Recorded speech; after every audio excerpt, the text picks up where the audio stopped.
thanks so much for having me, and I can see there's still a lot of good energy in the room, which is great, so late in the day. So as mentioned, my name is Stephen Rosenberg. I'm the Chief Resident in Radiation Oncology over at the University of Wisconsin, and I'll actually be joining the Moffitt Cancer Center just in 2 or 3 months as faculty. And again, thanks for having me.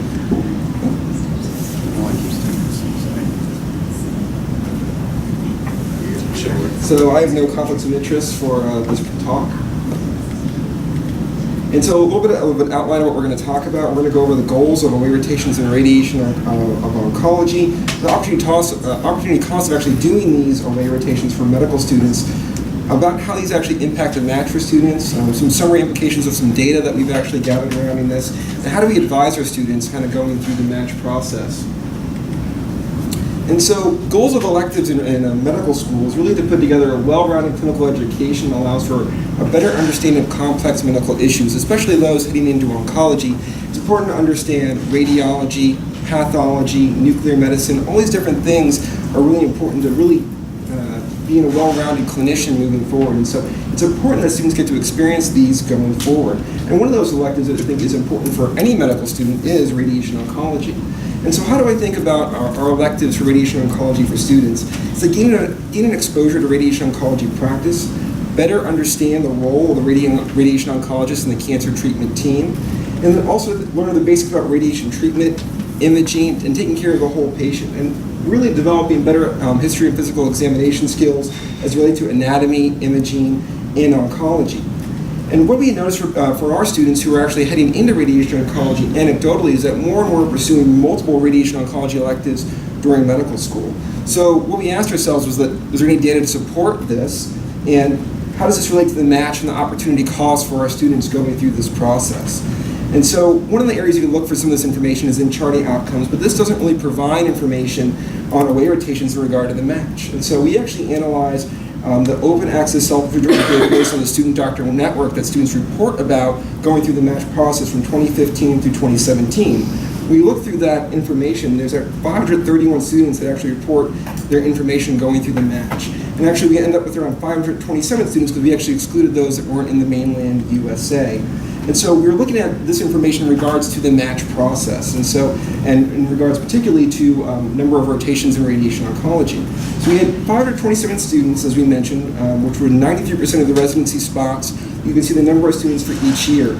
Out of all these students, about 156 gave us information about the number of rotations they did, whether it was a home or away rotation. And what we found was that the most common of radiation oncology rotations, including the home rotation, was 3. Range from 0 to 5, with a standard deviation of right around 1. And we look at this data just a little bit further in this pie chart, is that around 24% of students actually matched at their home program, 28% actually matched where they did an away rotation. About half of the students ended up matching the program they didn't do an away rotation whatsoever. And so kind of the takeaway in my mind for this data that we can see so far here is that half the students matched at a program that they didn't rotate at or didn't have any connection with previously. And so this is something that's been interesting from the radiation oncology perspective. What about if you look across the literature at different specialties as well? And Higgins et al. Looked at some of this data across different specialties. Do audition electives actually impact the match process? And those are around 1,400 students across the USA looking at the match. And of the students they surveyed, about 100% of students in ENT, radonc, neurosurgery, plastics, and urology did away rotations. What was interesting to me is that those that matched in one of their top 3 choices, 71% of students matched in one of their top 3 choices who did an away there, but 84% of students who matched in their top 3 choices did not do an away at that program. And so kind of an interesting choice of data. Now there's probably a lot of implications about why somebody might have not matched it somewhere they maybe rotated or was in their top 3 choices, but still interesting food for thought. They also asked students who didn't do away rotations, why didn't they do away rotations? And cost was actually cited as one of the common reasons why students didn't do an away rotation. And when they asked students what an away rotation even cost, it was cited anywhere from $500 to $2,000 for doing actually a whole away rotation. And so what we can see is that a lot of students are doing away rotations. There is a cost associated with this. So is this a new problem or a new discussion for our field? And I would argue that no, it's just increasing in intensity. This is a great editorial with Dr. Halpern at Duke University. I would have you note the date of this, so 1988 associated with that, but it is worth a read. And when you read through this, one of the things that he points out is that approximately 36% of students seeking radiation oncology positions did 1 to 3 electives at outside institutions. That was back in 1988. If you look at our data, now our data doesn't actually break down home versus away, so we can't say that, just the number of rotations that were available, but 92% of students did 2 or more radiation oncology electives. You have to mean that probably most students were either doing at least 1 home and at minimum 1 away. So we see this trend kind of objectively increasing. And so what are the implications for our students and how do we advise them going forward? I think the first things, the big takes away, students perform on average 2 to 3 radiation oncology rotations during medical school. 50% of the students match at programs they rotated at, 24% at their home institution, and 28% on elective away rotations. Medical students may be missing out on additional educational opportunities. They're doing almost 25% of their elective rotations in radiation oncology.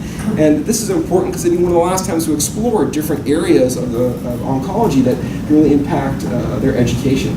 I think also really importantly, students of low socioeconomic status may not have the financial means to visit multiple departments. I mean, you can see there's a high cost to doing these away rotations. And so is this really a fair thing for students trying to go through the match process? So navigating rotations and how we try to advise our students going forward, we really try to tell our students to balance a mix of away rotations and electives for a well-rounded clinical experience. Emphasize to students that medical school may be the last time to explore some of these electives, as we mentioned, that are really important. And I also emphasize to students that away rotations may also push a student down on a rank list. It's a 1-month job interview. Even if 99% of the people liked you, if you pissed off one person during that 1 month, unfortunately that might be enough to actually push you down a rank list associated with that. And so it's something to at least think about while you're putting together your schedule for your 4th year of medical school. I also encourage students to really, if they do away rotations, really encourage to build meaningful relationships with faculty or a program. Really try to get to know them, let them get to know you.